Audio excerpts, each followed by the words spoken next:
Profetas e Reis, capítulo 20. Naamã. E Naamã, chefe do exército do rei da Síria, era um grande homem diante do seu senhor, e de muito respeito, porque por ele o Senhor dera livramento aos sírios, e este era varão homem valoroso, porém leproso. Ben-Hadad, rei da Síria, havia derrotado os exércitos de Israel na batalha em que resultou a morte de Acabe. Desde esse tempo, os sírios tinham mantido contra Israel uma constante guerrilha, e numa de suas incursões levaram prisioneira uma menina que na terra do seu cativeiro ficou ao serviço da mulher de Naamã. Uma escrava distante do lar, esta pequena jovem era, não obstante, uma das testemunhas de Deus, cumprindo inconscientemente o propósito pelo qual Deus havia escolhido Israel como seu povo. Enquanto servia nesse lar pagão, suas simpatias foram despertadas em favor de seu amo.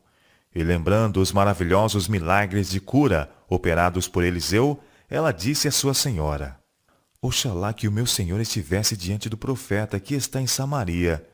Ele o restauraria da sua lepra. Ela sabia que o poder do céu estava com Eliseu, e cria que por esse poder Naamã seria curado. A conduta da menina cativa, a maneira como ela se comportou nesse lar pagão, é um forte testemunho do poder dos primeiros ensinamentos do lar. Não há mais alto encargo do que o confiado aos pais e mães no cuidado e educação de seus filhos. Os pais têm que tratar com os próprios fundamentos de hábito e caráter. Por seu exemplo e ensino, é o futuro de seus filhos em grande medida decidido. Felizes são os pais cuja vida é um verdadeiro reflexo da divindade, de maneira que as promessas e ordens de Deus despertem na criança gratidão e reverência. Os pais cuja ternura e justiça e longanimidade interpretam para a criança o amor e a justiça e a longanimidade de Deus, que ensinam a criança a amá-los e obedecer-lhes, estão ensinando-as a amar ao Pai do céu, a obedecer-lhe e nele confiar. Os pais que repartem ao filho tal dom estão-no dotando com um tesouro mais precioso que as riquezas de todos os séculos, um tesouro tão perdurável como a eternidade. Nós não sabemos em que setor nossos filhos poderão ser chamados a servir. Eles podem despender sua vida no círculo do lar, podem empenhar-se nos misteres comuns da vida, ou ir a terras pagãs como ensinadores do Evangelho, mas todos são igualmente chamados como missionários para Deus, ministros de misericórdia para o mundo. Deve obter uma educação que os ajude a permanecer ao lado de Cristo em abnegado serviço. Os pais da menina hebreia, ao ensinar-lhe a respeito de Deus, não sabiam o destino que lhe tocaria, mas foram fiéis em seu mister, e no lar do capitão do exército sírio, sua filha testemunhou do Deus a quem tinha aprendido a honrar.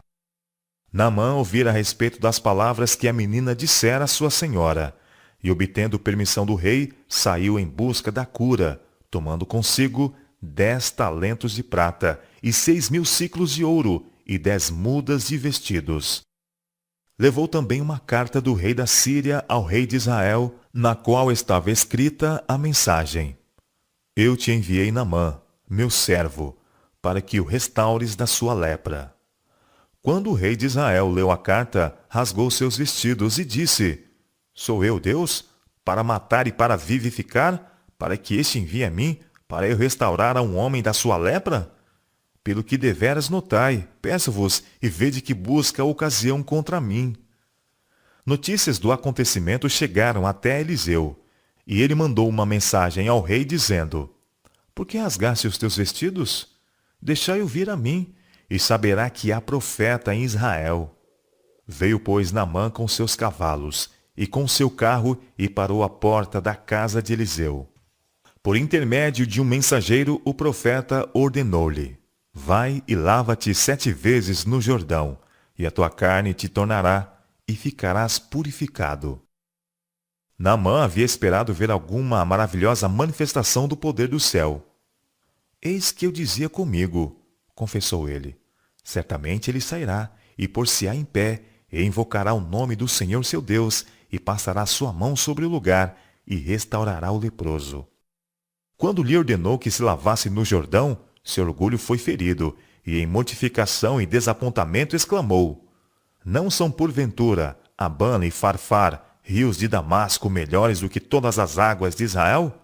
Não me poderia eu lavar nelas e ficar purificado? E voltou-se e se foi com indignação. O orgulhoso espírito de Naamã rebelou-se contra o seguir o caminho indicado por Eliseu. Os rios mencionados pelo capitão sírio eram embelezados por circundantes bosques, e muitos corriam às margens dessas deleitáveis correntes para adorar seus ídolos.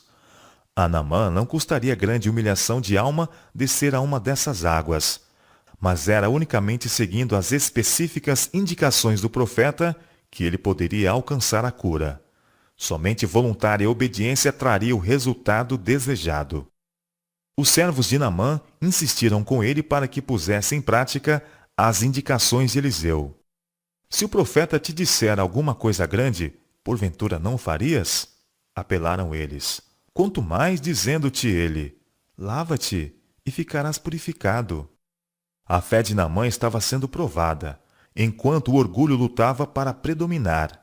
Mas a fé triunfou, e o arrogante sírio submeteu o orgulhoso coração e curvou-se em submissão à vontade revelada de Jeová.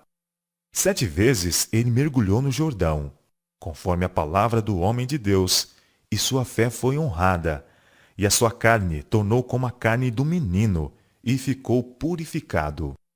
Profundamente grato, voltou ao homem de Deus, ele e toda a sua comitiva, com um reconhecimento.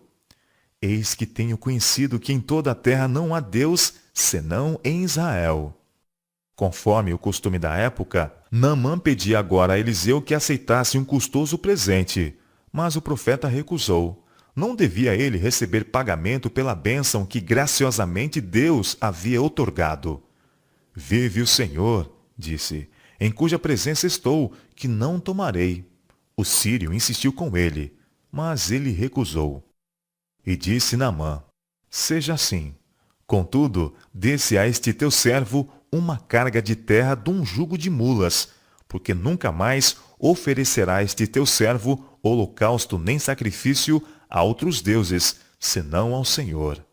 Nisto perdoe o Senhor a teu servo, quando meu senhor entra na casa de Rimom para lhe adorar, e ele se encosta na minha mão, e eu também me tenha de encurvar na casa de Rimom. Nisto perdoe o Senhor a teu servo. E ele lhe disse, vai em paz. E foi-se dele a uma pequena distância. Geazi, servo de Eliseu, tivera oportunidade, durante anos, para desenvolver o espírito de abnegação que caracterizava a vida de labores de seu mestre. Fora seu privilégio tornar-se um nobre porta-bandeira no exército do Senhor. Os melhores dons do céu por muito tempo haviam estado ao seu alcance. Contudo, voltando-lhe as costas, ao contrário, cobiçara o ouropel das riquezas mundanas. E agora os ocultos anseios do seu espírito, avaro, levaram-no a render-se a uma dominante tentação. Eis, raciocinou consigo, que meu senhor impediu a este sírio Naamã que da sua mão se desse alguma coisa do que trazia. Porém, hei de correr atrás dele e tomar dele alguma coisa. E assim, em segredo, foi Geazi em alcance de Naamã. E Naamã, vendo que corria atrás dele, saltou do carro a encontrá-lo e disse-lhe, vai tudo bem? E ele disse, tudo vai bem. Então Geazi proferiu uma deliberada mentira. Meu senhor, disse ele, me mandou dizer, eis que agora mesmo vieram a mim 2 mancebos dos filhos dos profetas das montanhas de Efraim. Dá-lhe, pois, 1 talento de prata e 2 mudas de vestidos. Naamã alegremente acedeu a esta solicitação, empenhando-se com Geazi para que levasse 2 talentos de prata em vez de 1, com 2 mudas de vestidos, e ordenou a seus servos para que levassem o tesouro. Ao aproximar-se Geazi da casa de Eliseu, despediu os servos, e escondeu a prata e os vestidos. Isto feito, entrou e pôs-se diante de seu senhor, e para abrigar-se de censura, proferiu segunda mentira. Em resposta à indignação do profeta, de onde vens, Geazi? Ele respondeu, teu servo não foi nem a uma nem a outra parte. Então veio a severa denúncia, mostrando que Eliseu sabia de tudo. Porventura não foi contigo o meu coração, disse ele, quando aquele homem voltou de sobre o seu carro a encontrar-te? Era esta ocasião para tomares prata e para tomares vestidos e olivais e vinhas e ovelhas e bois e servos e servas? Portanto, a lepra de Naamã se pegará a ti e a tua semente para sempre. Então saiu de diante dele leproso, branco como neve. Solenes são as lições ensinadas por esta experiência de uma pessoa a quem tinha sido dados altos e santos privilégios. A conduta de Geazi fora de molde a colocar uma pedra de tropeço no caminho de Naamã, sobre cuja mente havia incidido maravilhosa luz, e que estava favoravelmente disposto para o serviço do Deus vivo. Para o dolo praticado por Geazi, não podia haver qualquer desculpa. Até o dia de sua morte, ele permaneceu leproso, amaldiçoado por Deus e evitado por seus semelhantes. A falsa testemunha não ficará inocente, e o que profere mentiras não escapará. Provérbios capítulo 19, verso 5. Os homens podem pensar esconder as suas más práticas aos olhos humanos, mas não podem enganar a Deus. Todas as coisas estão nuas e patentes aos olhos daquele com quem temos de tratar. Hebreus capítulo 4, verso 13. Geazi pensava enganar Eliseu, mas Deus revelou a seu profeta as palavras que Geazi havia dito a Naamã, bem como todo o pormenor da cena que tivera lugar entre os dois homens. A verdade é de Deus, o engano, em suas miríades de formas, é de Satanás. E quem quer que de qualquer forma se afaste da linha reta da verdade, está se entregando a si mesmo ao poder de Satanás. Os que têm aprendido de Cristo não se comunicarão com as obras infrutuosas das trevas. No falar, como no viver, serão simples, retos e verdadeiros, pois estão se preparando para o companheirismo com os santos, em cuja boca não se achou engano. Séculos depois de haver Naamã retornado à sua pátria, curado no corpo e no espírito, sua maravilhosa fé foi referida e louvada pelo Salvador como uma lição objetiva para todo aquele que professa servir a Deus. Muitos leprosos havia em Israel no tempo do profeta Eliseu, o Salvador declarou, e nenhum deles foi purificado, senão Naamã, o sírio. São Lucas capítulo 4, verso 27. Deus passou por alto a muitos leprosos em Israel, porque sua incredulidade lhes fechou a porta do benefício. Um nobre pagão, que havia sido fiel às suas convicções do direito e que sentira necessidade de auxílio, foi à vista de Deus mais digno de sua bênção do que os afligidos em Israel, que haviam subestimado e menosprezado os privilégios que lhes haviam sido dados por Deus. Deus opera em benefício dos que apreciam seus favores e respondem à luz que lhes é dada do céu. Há hoje em cada terra os que são honestos de coração, e sobre esses a luz do céu está brilhando. Se eles continuarem fiéis em seguir o que entendem ser o dever, se lhes há dada luz adicional, até que, como Naamã no passado, sejam constrangidos a reconhecer que em toda a terra não há Deus, senão Deus vivo, o Criador. A toda alma sincera, quando andar em trevas e não tiver luz nenhuma, é feito o convite. Confie no nome do Senhor e firme-se sobre o seu Deus. Porque desde a antiguidade não se ouviu, nem com o ouvido se percebeu, nem com os olhos se viu um Deus além de ti, que trabalhe para aquele que nele espera. Saíste ao encontro daquele que se alegrava e praticava justiça, daqueles que se lembram de ti nos teus caminhos.